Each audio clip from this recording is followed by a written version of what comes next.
आज हम कक्षा 12 का प्रश्नावली 1.1 का क्वेश्चन करेंगे। इसके पूर्व वीडियो में हमने इस प्रश्नावली से संबंधित कुछ टॉपिक बताए हैं, इंट्रोडक्शन दिए हैं। उस इंट्रोडक्शन में आपको सतुल्य संबंध, सममित संबंध और संक्रामक संबंध के बारे में बताया गया है और उस एग्जाम्पल भी देकर उसको समझाया गया है बढ़िया से। अगर आप नहीं देखे हैं उस वीडियो को तो जरूर उस वीडियो को पहले देख लें, तब जाकर इस वीडियो को देखें, तभी समझ में आएगा। अब आते हैं क्वेश्चन पे। क्वेश्चन कहता है कि निर्धारित कीजिए कि क्या निम्नलिखित संबंधों में से प्रत्येक स्वतुल्य, सममित तथा संक्रामक है। तो ये कह रहा है कि मतलब निर्धारित कीजिए कि क्या निम्नलिखित संबंधों में से प्रत्येक स्वतुल्य, सममित तथा संक्रामक है। पहला क्वेश्चन आपका ये दे रहा है कि समुच्चय ए इक्वल टू 1 2 3 13 14, ठीक है, में संबंध आर इस प्रकार परिभाषित है कि आर जो है इस प्रकार परिभाषित है कि आर इक्वल टू जो है X Y such that 3x minus Y equal to 0, 3x minus Y equal to 0। मतलब ये कह रहा है कि a इक्वल टू आपका दिया गया है और r equal to X Y 3x minus Y equal to 0 है। तो ये क्या बताना है आपको कि स्वतुल्य है, सममित है तथा संक्रामक है कि नहीं है, ये बताना है। तो आपका पहले इस r को लिखते हैं, हम ऐसे भी लिख सकते हैं इसको, r को X Y such that y को इधर लेकर आ जाए तो y इक्वल टू क्या हो जाएगा 3x, ऐसा होगा। तो हम इसको रोस्टर रूप में लिख लेते हैं। रोस्टर रूप हो जाएगा, यदि x के स्थान पर 1 रखेंगे तो हमारा ये y क्या हो जाएगा 3 हो जाएगा ना। x के स्थान पर 1 रखेंगे तो y क्या हो जाएगा 3, और x के स्थान पर 2 रखेंगे तो y क्या हो जाएगा 2 है। x के स्थान पर 2 रख दिए, x के स्थान पर 2 रख दिए तो y कितना हो जाएगा 3 दूनी का 6, और x के स्थान पर 3 रखेंगे तो क्या हो जाएगा 3 का 9, x के स्थान पर 4 रखेंगे तो क्या होगा 4 12, x के स्थान पर 4 रखेंगे 5 रखेंगे तो क्या हो जाएगा 15, 3 से मल्टीप्लाई करते जाएंगे 15, और x के स्थान पर 6 रखेंगे तो क्या हो जाएगा 18, और इस प्रकार आपका हो गया, और 7 रखेंगे तो क्या हो जाएगा 21 हो जाएगा ना, और फिर 8 रखेंगे तो 24, मल्टीप्लाई करते जाएंगे। जो x के मान को यहाँ से लेंगे यही मान है, इसको ऐसे भी लिख सकते हैं a को 1 2 3 4 5 6 7 8 9 10 11 12 13, ठीक है, और एक 14 दिया है, और यहाँ पर लिख देते हैं 14, यहाँ 30 और 14 लिख दे रहे हैं, ठीक है। इसको इतना लिखा जा सकता है। अब यहाँ 8 हो गया, 24 हो गया, फिर 9 हो जाएगा, 27 हो जाएगा, फिर 10 हो जाएगा तो क्या हो जाएगा 30 हो जाएगा, फिर आपका 11 होगा तो क्या हो जाएगा 33 हो जाएगा, फिर इसी प्रकार 11 के बाद आपका 12 लेंगे तो क्या हो जाएगा जी 36, और 13 लेंगे तो क्या हो जाएगा 13 लेंगे तो ये होगा 39, और 40 लेंगे तो क्या हो जाएगा 42, ठीक है। ये आपका रोस्टर रूप हो गया। अब इसमें ये बताना है कि यह स्वतुल्य है कि नहीं है। तो स्वतुल्य का कंडीशन हमने बताया है कि एक्स वाई में है तो X belongs to Y for all X belongs to R for all X belongs to A. मतलब x आर में होना चाहिए और वो सभी x ए का ही एलिमेंट होना चाहिए, ए का ही एलिमेंट हो। अर्थात यदि 1 है 1 2 3 14 तक है तो 1 1 होना चाहिए, 2 2 होना चाहिए, 3 3 होना चाहिए, डॉट डॉट 14 भी होना चाहिए। इसमें ऐसा कोई एलिमेंट नहीं है। तो यहाँ लिख देंगे 1 1 2 3 लिखेंगे, ज्यादा नहीं लिखेंगे कि 2 3 दिखा देंगे 1 1 2 2 not belongs to dot dot भी कर सकते हैं, dot dot not belongs to R. इसलिए क्या हो जाएगा आर जो होगा वह आपका स्वतुल्य नहीं है। आर जो होगा क्या है स्वतुल्य नहीं है। हम यहाँ नोट कर दे रहे हैं इसको, आर जो है स्वतुल्य नहीं है। आर यहाँ पर आर चूंकि इतना equal to not equal to R, तो इसलिए आर स्वतुल्य नहीं है, स्वतुल्य नहीं है। ठीक है, इसको ध्यान दीजिएगा। अब आते हैं इस पे आगे वाले टर्म में 1 3 दिया गया है, तो 3 1 भी तो होना चाहिए। देखिए 3 1 है कहीं? नहीं है, चूंकि 1 3 बिलोंग्स टू आर, बट यहाँ इंग्लिश में लिख दें 1 3 बिलोंग्स टू आर, बट लेकिन 3 1 नॉट बिलोंग्स टू आर, इसलिए आर सममित नहीं है, सममित नहीं है। ठीक है, और अब आते हैं संक्रमक पे 1 3 1 3 3 1, वो 3 पर समाप्त हो रहा है, 3 से स्टार्ट हो रहा है, तो 1 3 आर में है, 3 9 भी आर में है, तो 1 9 भी आर में होना चाहिए। ऐसा कुछ नहीं दिया गया है, तो हम यहाँ लिखेंगे यही कि चूंकि हम एक को दिखा रहे हैं, ऐसे बहुत हैं इसमें। देखिए 2 6 है, 6 2 नहीं दिया, 3 9 है, ऐसा कुछ दिया नहीं। अब 2 6 है और कहीं 6 से स्टार्ट होगा, देख लीजिए यहाँ से 6 18 है, तो 2 18 भी होना चाहिए इसमें, ऐसा कुछ नहीं है। तो हम एक को शो कर देंगे, एक को भी फॉलो नहीं करता है तो भी या नहीं है, तो ये हम जानते हैं। तो एक को दिखा लेंगे कि 1 3 belongs to R, 1 3 belongs to R, तथा ये 3 9 belongs to R, 3 9 belongs to R, but 3 1 9 not belongs to R, 1 9 not belongs to R, इसलिए कहा जाएगा जो 1 9 है आर में नहीं है, तो इसलिए कहा जाएगा आर जो होगा संक्रमक नहीं है, संक्रमक नहीं है, आर जो है संक्रमक नहीं है। तो इस प्रकार ये न तो स्वतुल्य है, न सममित है और न संक्रमक है। जो भी है यहाँ एक्सेस ना लिखेंगे, ये आपका हम कंडीशन लिखवाए हैं, ये समझने के लिए लिखाए हैं। यहाँ हम यही लिखेंगे चूंकि 1 1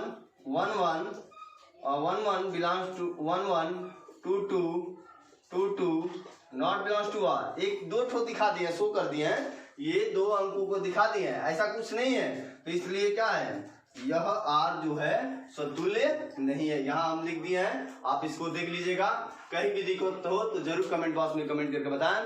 इसमें अब आते हैं इसका दूसरा नंबर क्वेश्चन पे आते हैं। ये पहला था, इसको बस आप ध्यान देंगे तो कोई दिक्कत नहीं होगा। बस आप जो भी इंट्रोडक्शन का वीडियो बना है अगर आप देख ले तो इसमें कोई दिक्कत नहीं होगा। अब आते हैं दूसरा नंबर क्वेश्चन पे। दूसरा नंबर क्वेश्चन कह रहा है कि प्राकृतिक संख्याओं के समुच्चय n में, प्राकृतिक संख्याओं के समुच्चय n में r equal to xy such that y equal to x plus 5। अब ये कह रहा है कि प्राकृतिक संख्याओं के समुच्चय n में a इक्वल टू, आपका सपोज कर लेते हैं कोई सेट a है जो नेचुरल नंबर है, n है जो क्या है नेचुरल नंबर है, और नेचुरल नंबर में ये कह रहा है कि जो y इक्वल टू इतना x प्लस 5 है, तथा x इज लेस देन 4, जो 1 से 4 से छोटा है। बात समझिएगा कि r equal to X Y such that y equal to X plus 5 तथा x इज लेस देन 4, जो 1 से 4 से क्या है, छोटा है। जब छोटा है तो क्या हो जाएगा जी, आप ही बताइए कि एक्स वाई होगा, तो अगर हम 1 नेचुरल नंबर है तो 1 लेंगे तो 5 जुट जाएगा ना। यहाँ ध्यान रखिए, नेचुरल नंबर 1 2 3 4 डॉट होगा, लेकिन यहाँ कंडीशन दे दिया है 4 से छोटा, तो 1 2 3 होगा। ध्यान दीजिएगा 1 2 3 होगा। अगर 1 लेते हैं, 1 लेंगे तो y इक्वल टू 1 प्लस 5 और इक्वल टू 6 हो जाएगा। 1 प्लस 5 होगा ना तो 6 हो जाएगा, और वैसे तो ये 6 हो गया ना, और 2 लेंगे तो क्या हो जाएगा, y इक्वल टू 2 प्लस 5 अर्थात 7 हो जाएगा, ये आपका 2 7 हो जाएगा। और फिर y इक्वल टू क्या हो जाएगा 3 प्लस 5 अर्थात कितना हो जाएगा 8 हो जाएगा। 3 प्लस 5 मतलब 8, 3 और 5, ठीक है। ये आपका हो गया क्या, ये आपका रिलेशन हो गया आर। ठीक है, अब यह कह रहा है कि बताइए यहाँ पर कि स्वतुल्य है कि सममित है कि संक्रमक है। मतलब हो सकता है तीनों हो या हो सकता है कि एक हो, मतलब ये देखना है। तो यहाँ देखिए, चूंकि अब ये आपका सेट क्या हो गया 1 2 3 होगा ना जी, नेचुरल नंबर है और 4 से छोटा है, फिर x जो है 4 से छोटा है और x जो होता है एक एलिमेंट होता है और एक एलिमेंट होगा तो यहाँ लिखेंगे चूंकि 1 1 2 2 3 3 नॉट बिलोंग्स टू R, इसलिए R स्वतुल्य नहीं है, स्वतुल्य नहीं है। फिर R इक्वल टू, फिर देखते हैं आपका दिया है। अब इसमें सममित 1 6 है। अब सममित देखेंगे ना, सममित में क्या होना चाहिए, सममित में होना चाहिए कि A B belongs to R है तो बी ए भी आर में होना चाहिए, बी ए भी आर। तो 1 6 है, चूंकि यहाँ लिखेंगे चूंकि 1 6 बिलोंग्स टू आर बट लेकिन 6 1 नॉट बिलोंग्स टू आर, मतलब यह जो है 6 1 जो है 1 6 तो आर में है लेकिन 6 1 नॉट बिलोंग्स टू आर, मतलब इसका व्युत्क्रम नहीं है। 2 7 है लेकिन 7 2 नहीं है, 5 3 5 है लेकिन 5 3 नहीं है, तो नहीं है तो क्या होगा, संक्रमक नहीं होगा।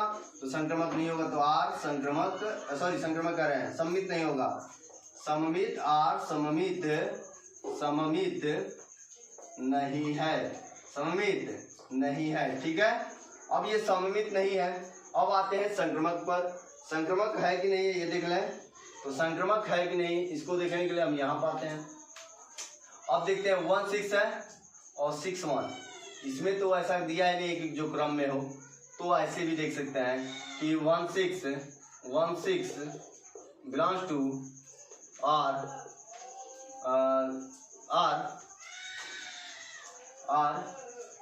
और 6 1 नॉट बिलोंग्स टू आर। 6 1 ही नहीं है, मतलब 6 कुछ आगे होना चाहिए। तो यहाँ ऐसे डायरेक्ट लिख लो ये, इसमें अगर देता तो दिखाते हम, तो ये ऐसे ही सीधा देखने में दिख रहा है कि सममित नहीं है, तो यहाँ लिख देंगे चूंकि आर संक्रमक भी नहीं है, चूंकि आर सममित नहीं संक्रमक नहीं है, संक्रमक नहीं है। तीसरे कंडीशन में क्यों नहीं है, देखिए 1 6 है तो इस 6 1 भी कुछ 6 से स्टार्ट होने वाले अंक चाहिए, या 2 7 है तो 7 से स्टार्ट होने वाला चाहिए, 3 5 है तो 5 से स्टार्ट होने वाला चाहिए संख्या, या ऐसा कुछ है ही नहीं, तो आगे सोचने की बातें नहीं है। तो इसको आप ध्यान रखिएगा, यह आपका न तो स्वतुल्य है, न सममित है, न संक्रमक है। ठीक है, अब आते हैं अगला क्वेश्चन पे।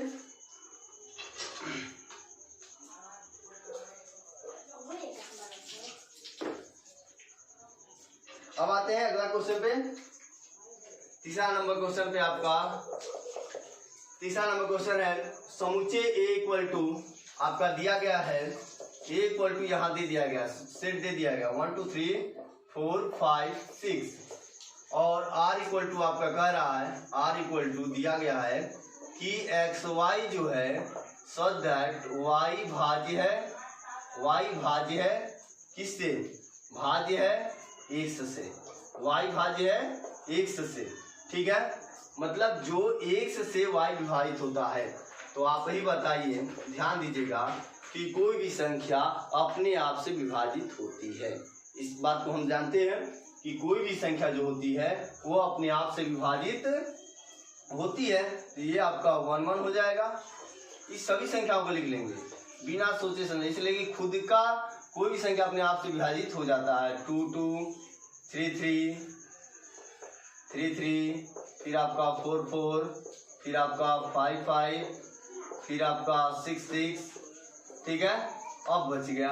अब इससे और कौन सी संख्या विभाजित हो सकती है, 2 से 4 हो सकता है, 2 से 6 हो सकता है, 2 से 4 और 2 से 6, 2 से 4 और 2 से 6 भी हो सकता है। अब देखते हैं 3 से 4 तो होगा नहीं, 3 से 5 हो सकता है, 3 से, और देखिए गलती हो रहा है थोड़ा सा, इसको बाद में लिखते हैं, पहले ये समझ लेते हैं, इसको बाद में लिखेंगे। और 1 से सभी संख्याएं विभाजित होती है, ये भी ध्यान रखिए। 1 से क्या होती है, सभी संख्याएं, तो 1 2 हो जाएगा, 1 3 हो जाएगा और 1 4 हो जाएगा, फिर आपका 1 5 हो जाएगा, फिर आपका 1 6 हो जाएगा, ठीक है, 16 हो गया ना। अब इसके बाद अब आते हैं 2 जो होगा, जो लिखे थे 2 4 फिर 2 6, ठीक है। अब 3 से 4 नहीं होगा, 5 नहीं होगा, 6 हो जाएगा, तो 3 6 हो जाएगा। ऐसी और कोई भी संख्या नहीं है जो 4 से 5 में विभाजित होगा, 4 से 6 भी नहीं होगा, 6 से 4 भी नहीं होगा, ऐसा कुछ नहीं हो सकता है। तो ये आपका आर हो गया। जब हमारे पास आर हो गया तो हम यहाँ देख रहे हैं कि 1 1 2 2 3 3 4 4 5 5 6 6 ये सभी एलिमेंट, ए के सभी एलिमेंट आर में है। तो यहाँ लिखेंगे चूंकि 1 1 2 2 3 3 3 3 4 4 5 5 5 5 6 6 बिलोंग्स टू आर। इतना लिखने की जरूरत नहीं है। यहाँ ये भी दिखा देंगे कि चूंकि X X belongs to R, so R is rational, ये रिफ्लेक्सिव रिलेशन, ठीक है। या अगर आप दिखा सकते हैं तो करिए, आप तो ये ऐसे लिख लीजिए, सिंपल है, आपको दिख रहा है तो इतना लिख लीजिए। आप यहाँ लिख दें चूंकि अतः इसलिए आर स्वतुल्य है। आर क्या है? स्वतुल्य है। अब देखते हैं कि इसका व्युत्क्रम दिया है कि नहीं। अब यह 1 2 है लेकिन 2 1 नहीं है, 1 3 है लेकिन 3 1 नहीं है। यहाँ लिख देंगे चूंकि 1 2 बिलोंग्स टू आर बट लेकिन 2 1 not belongs to R, 2 1 not belongs to R, इसलिए आर सममित नहीं है। आर सममित नहीं है, सममित नहीं है। अब आते हैं संक्रमक पे। संक्रमक में क्या होना चाहिए हमारा, देख लीजिए 1 2 है, 2 1 से स्टार्ट होना चाहिए, ऐसा कुछ नहीं दिया गया। 1 3 है, 3 1 से स्टार्ट होना चाहिए, ऐसा कुछ दिया है। हाँ देखिए 1 3 है, 3 3 है, तो 3 3 है तो 1 3 3 3, तो 1 3 होना चाहिए, नहीं है, ऐसा कुछ नहीं है, ठीक है। 1 3, हाँ 1 3 है, 3 6 है, देखिए 1 3 3 6, 1 3 3 6 है ना। तो यहाँ पर 1 3 3 6 है, तो यहाँ पर आपका हो जाएगा 1 6 होना चाहिए, 1 6 दिया है। अर्थात ये देखिए, अब ध्यान दीजिएगा, एक ये और एक ये और ये मिला रहा है ना, 1 3 3 6। अब देख लेते हैं 1 4 है, 4 से स्टार्ट है, कुछ नहीं है, अर्थात यह आपका संक्रमक है। आप देख लीजिए कि 1 4 है और उसके बाद कुछ नहीं दिया है, नहीं है, और 4 से स्टार्ट नहीं है। 4 से स्टार्ट होता है तब की कंडीशन में ये दोनों होना चाहिए। मतलब ये कहता है यह संक्रमक में कि ये भी बिलोंग्स टू आर तथा BC बिलोंग्स टू आर। यदि ऐसा है तो AC भी उसमें होना चाहिए। तो हम देख रहे हैं कि 1 3 है, 3 6 है, 1 3 AB पर B पर समाप्त हो रहा है, तो BC है तो AC होना चाहिए। तो 1 3 है, 3 6 है, तो 1 6 है इसमें। अब यहाँ पर 1 4 है, 4 से कुछ नहीं स्टार्ट हो रहा है इधर, ठीक। अब यहाँ पर आपका 1 5 है तो 5 से कुछ नहीं स्टार्ट हो रहा है, 2 4 है तो 4 से कुछ नहीं स्टार्ट हो रहा है, इसलिए आपका ये क्या हो जाएगा, यहाँ लिख देंगे कि चूंकि 1 3 बिलोंग्स टू आर तथा 3 6 belongs to R, this implies 1 6 belongs to R, 1 6 belongs to R, इसलिए आर क्या है, संक्रमक है। आर क्या है जी, संक्रमक है, ठीक है। ये आपका तीसरा नंबर क्वेश्चन है। थोड़ा इसका आंसर मिला लेते हैं हम लोग।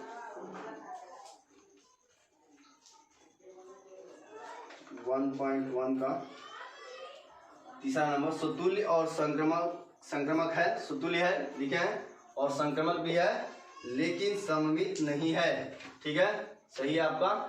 और यदि आपको समझ में आ गया होगा, यदि नहीं आया होगा तो जरूर कमेंट बॉक्स में कमेंट करें ताकि हम आपकी समस्या का समाधान कर सकें। अब आगे नंबर क्वेश्चन चलते हैं 4 नंबर पे। इसका एक ही नंबर में कई क्वेश्चन दिया गया है।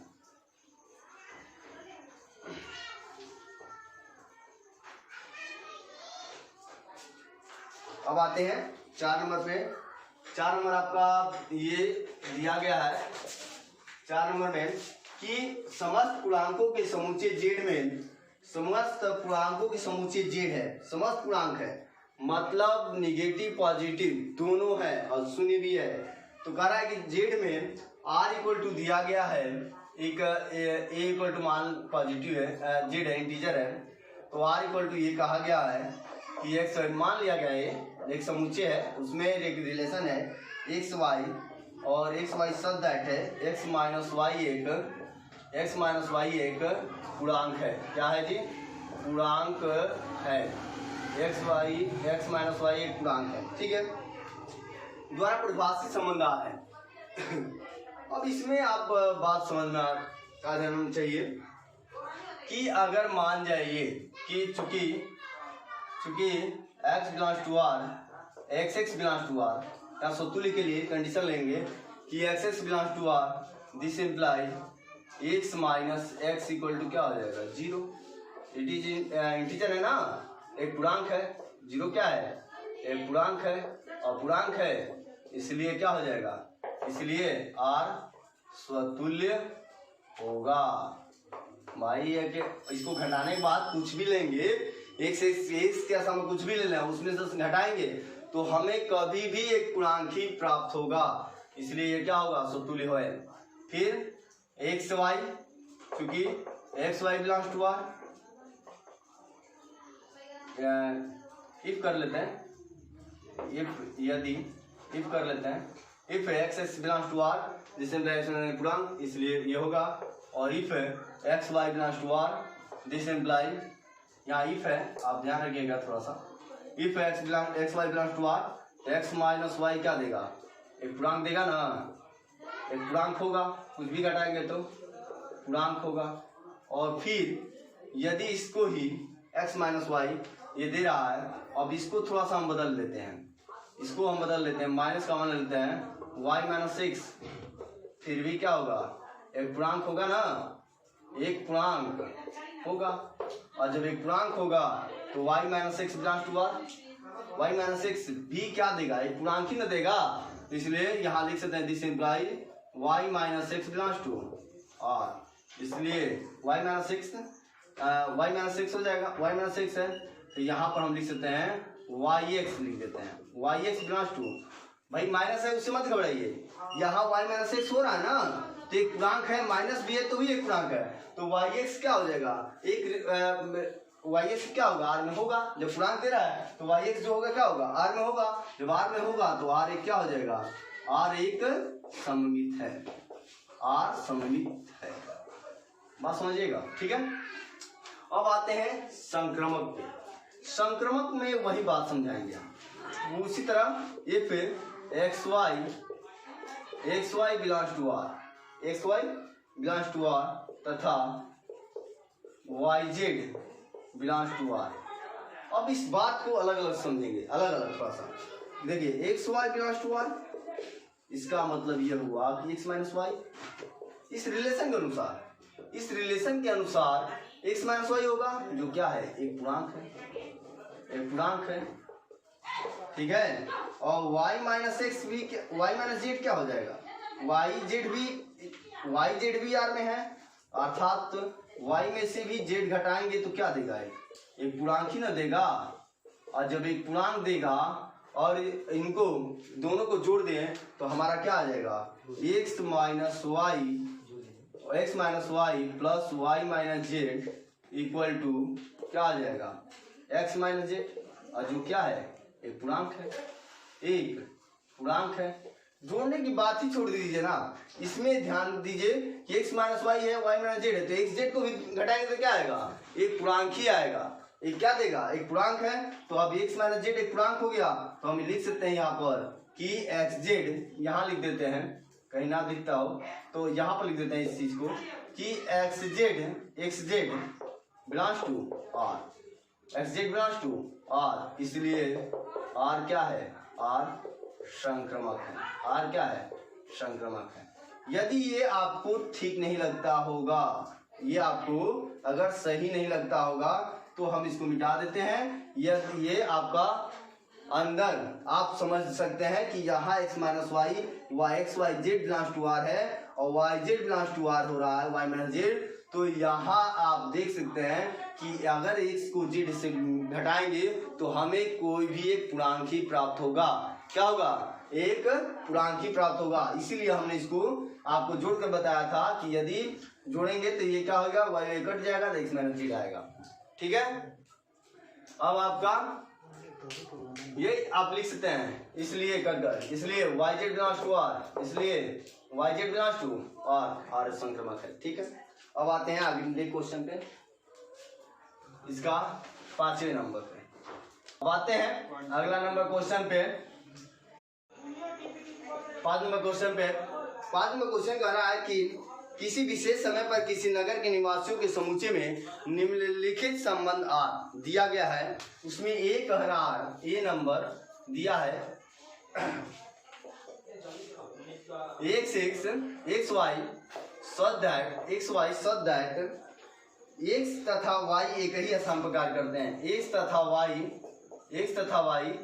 एक ही स्थान पर कार्य करते हैं। अब इस क्वेश्चन का 5वें का A B C D E तक 5 हो दिया है। इन 5 को बस अपने मन में ही समझना है, फील करना है इसको, कि अगर मान जाइए कि एक खुद व्यक्ति है, अब रिफ्लेक्सिव के लिए सोचा जाए तो खुद का खुद से संबंध होता है रिफ्लेक्सिव में, तो एक्स जहां रहेगा एक्स रहेगा, एक्स हो सकता है। इस प्रकार लिख सकते हैं कि एक्स चूंकि एक्स बिलोंग्स टू आर, इसलिए आर एक स्वतुल्य संबंध है। आर एक क्या है? स्वतुल्य संबंध है। अब लिखें, अब इसमें देखिए, अब X Y belongs to R, हम सममित के लिए सोच रहे हैं, सममित के लिए, स्वतुल्य के लिए है, यहाँ लिख सकते हैं, लिखना चाहे तो स्वतुल्य के लिए, और यहाँ आपका सममित के लिए क्या हो जाएगा कि X Y belongs to R. इसका मतलब क्या हुआ कि एक्स तथा वाई एक ही स्थान पर कार्य करते हैं। एक्स तथा वाई किसके हिसाब से? इस रिलेशन के हिसाब से एक्स तथा वाई एक ही स्थान पर कार्य करते हैं।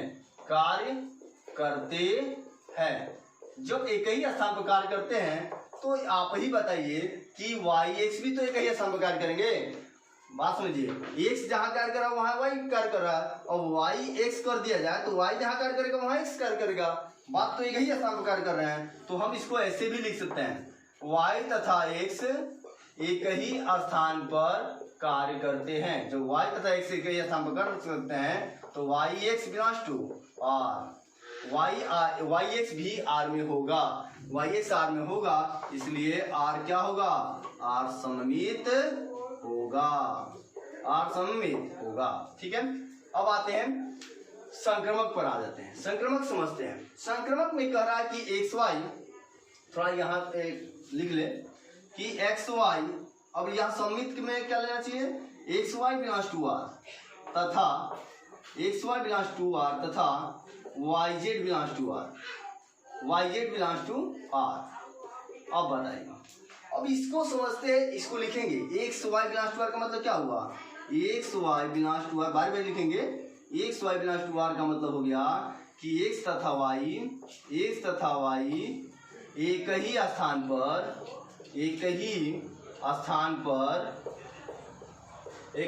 पर कार्य करते हैं। एक ही स्थान पर कार्य करते हैं। जब एक ही स्थान पर कार्य करते हैं और Y Z belongs to R, इसका भी मतलब यह हो गया कि वाई तथा जेड एक ही स्थान पर कार्य करते हैं। एक ही स्थान, ये डॉट दे दीजिए, डैश, एक ही स्थान पर कार्य करते हैं। जब ये दोनों वाई जेड भी एक ही स्थान पर कार्य करते हैं, अब इस बात को ध्यान दीजिएगा कि एक्स और वाई एक ही स्थान पर कार्य करते हैं। एक्स जहाँ है वहाँ वाई भी है, और फिर वाई जेड है एक ही स्थान पर, तो बताइए कि यहाँ पर वाई है और जेड भी क्या कर रहा है? वहीं पर कार्य कर रहा है, तो जेड और एक्स क्या हो गए? एक ही स्थान पर कार्य करने लगे। एक्स वाई जेड क्या करने लगे? एक ही स्थान पर कार्य करने लगे, अर्थात एक जेड भी क्या करेगा? वह एक उसी स्थान पर कार्य करेगा, बात समझिएगा कि एक्स तथा वाई एक ही स्थान पर कार्य कर रहे हैं, तो वाई जेड भी क्या करेगा? एक ही स्थान पर कार्य करेंगे। और जब दोनों, ये देखिए, ये दोनों ग्रुप एक ही उसी स्थान पर कार्य कर रहे हैं, और ये दोनों ग्रुप भी उसी स्थान पर कार्य कर रहे हैं, तो एक जेड भी क्या करेगा? उसी स्थान पर कार्य करेगा। इसलिए यहाँ लिख सकते हैं, दिस इम्प्लाइज कि एक्स, इसलिए एक्स तथा जेड भी एक ही स्थान पर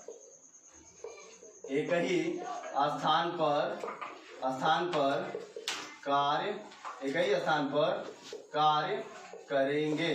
ठीक है, अब एक ही स्थान पर कार्य करेंगे तो एक्स जेड बिलोंग्स टू, इसलिए X Z belongs to R, इसलिए आर क्या होगा, आर संक्रामक होगा। आर क्या होगा जी, संक्रामक होगा। बहुत, बस इसमें थोड़ा सा लिखना पड़ेगा, बस थोड़ा सा आप लिखेंगे तो इसमें कोई परेशानी नहीं होगी। आप यहाँ समझ लें कि एक्सेस बिलोंग्स टू आर है, एक्सेस आर में है तो एक समतुल्य होगा, ये समझ में आ गया। और यहाँ पूरा डिटेल लिख दिया गया है। ठीक है, अब आते हैं इसका बी नंबर क्वेश्चन पे। बी नंबर क्वेश्चन पे आते हैं इसका। बस इसको आप फिल करते रहेंगे, कोई दिक्कत नहीं होगा समझने में। अब बी नंबर आपका आता है कि आर इक्वल टू दिया गया है X Y such that X तथा वाई एक ही मोहल्ले में रहते हैं। एक्स तथा वाई एक ही मोहल्ले में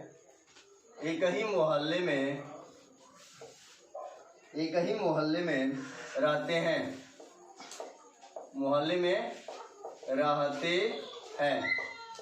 हैं। ठीक है, मोहल्ले में रहते हैं। ठीक है, ये आपका हो गया क्वेश्चन कि R equal to X Y such that X तथा वाई एक ही मोहल्ले में रहते हैं। अब फिर उसी प्रकार क्वेश्चन हो गया कि एक ही स्थान कार्य करते हैं। सेम क्वेश्चन है, आप इस पर ध्यान देंगे तो ये हो जाएगा। कह रहा है कि एक्स तथा वाई एक ही मोहल्ले में रहते हैं और वहां कह रहा था कि एक ही स्थान पर कार्य करते हैं। सेम क्वेश्चन सेम चीज, बस क्यों लिखना है कि मोहल्ले में रहते हैं। कार्य के स्थान पर क्या लिखना है, एक ही मोहल्ले में, एक ही स्थान पर लिखा था, अब यहाँ एक ही मोहल्ले में कर देना है कि कुछ भी बदलाव नहीं करना है। तो आप ये कर लेंगे। ठीक है, इसको आप कर लीजिएगा, कोई बदलाव नहीं करना है उसमें, पहले एक ही तरह है, आप कर लीजिएगा। अब आते हैं तीसरे नंबर क्वेश्चन पर, सी नंबर पे। इसका भी पांचवे का सी एक ही टाइप का क्वेश्चन था। अब यहाँ सी नंबर में R equal to X Y such that X तथा Y such that X Y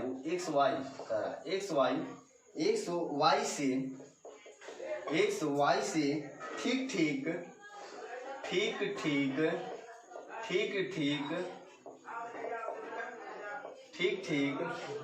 7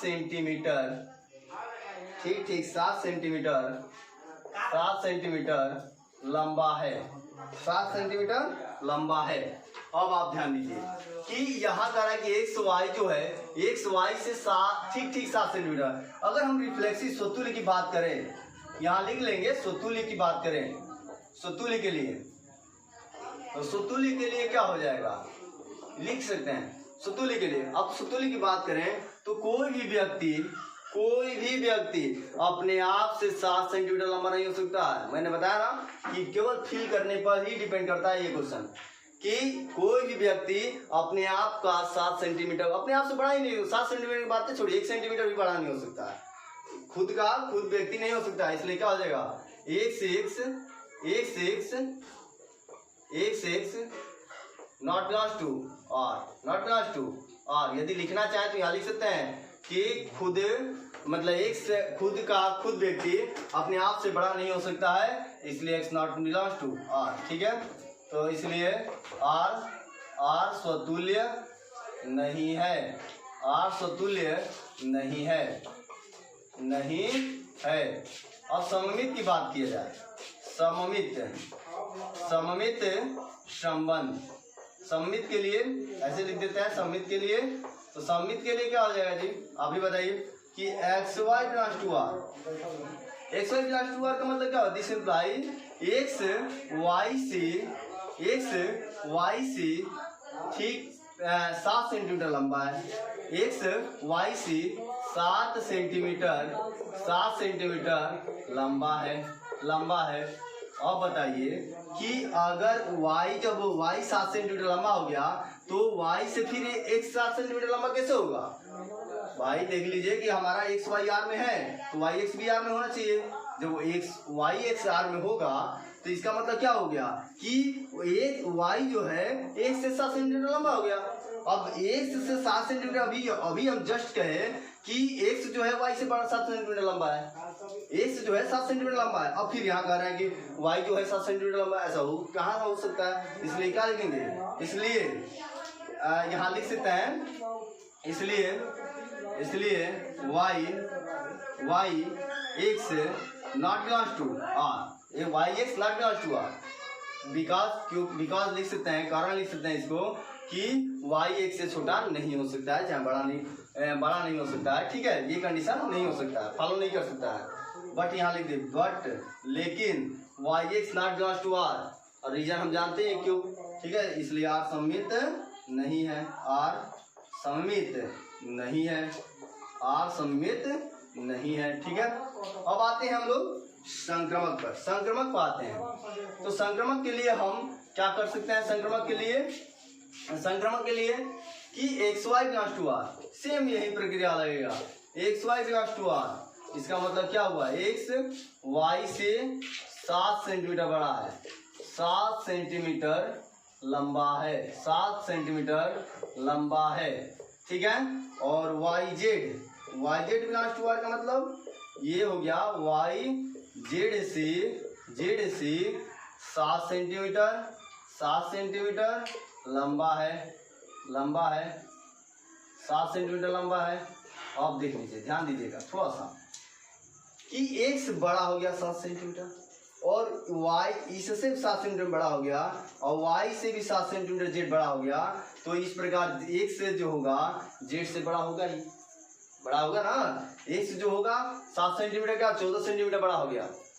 ठीक है, देखिए अब यहाँ पर आपका 7 मैं बता रहा हूँ 14 हो गया। कैसे हो गया? देखिए एक्स जो है वाई से 7 सेंटीमीटर बड़ा है और फिर जबकि 7 सेंटीमीटर छोटा ही हो गया और फिर इस छोटा खुद ही है और ये 7 सेंटीमीटर और ये बड़ा हो रहा है, ये वाई से हो गया, तो वाई से हो गया ये बड़ा, वाई जो बड़ा हो गया 7 सेंटीमीटर हो गया, तो 7 सेंटीमीटर बड़ा हो गया। तो ये तो 7 सेंटीमीटर इससे पहले छोटा ही था और ये इससे छोटा और 7 सेंटीमीटर ये छोटा हो गया। मतलब इसका मतलब ये 14 सेंटीमीटर। अगर सपोज दैट यदि x 2 है तो मतलब 7 है तो ये 1 है, ध्यान दीजिएगा 1 है और फिर ये अगर 1 है ऐसे लेते हैं 21 ले लेते हैं तो यहाँ 14 हो जाएगा, 7 सेंटीमीटर बड़ा हो गया। अब तो 21 हो गया, 21 ये हो गया, 14 ये हो गया।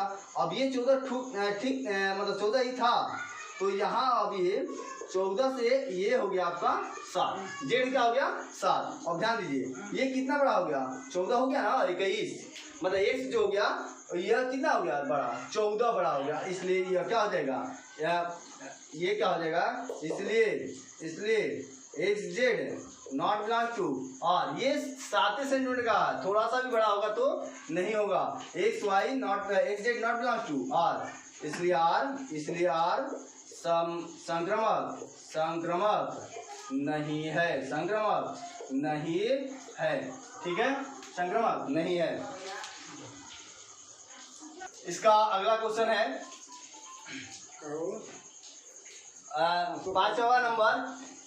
5वां नंबर में ये आपका पांचवा का डी नंबर है। डी नंबर पर ध्यान दीजिएगा थोड़ा सा, डी और ई एक ही प्रकार का, इसमें से हम एक बता रहे हैं। कह रहा है एक पत्नी पद दिया है, एक पिता पद दिया है। ठीक है, एक पत्नी पद दिया है और एक पिता पद दिया है। तो यहाँ पर आर इक्वल टू दे दिया X Y so that X Y की पत्नी है, एक्स वाई की पत्नी है।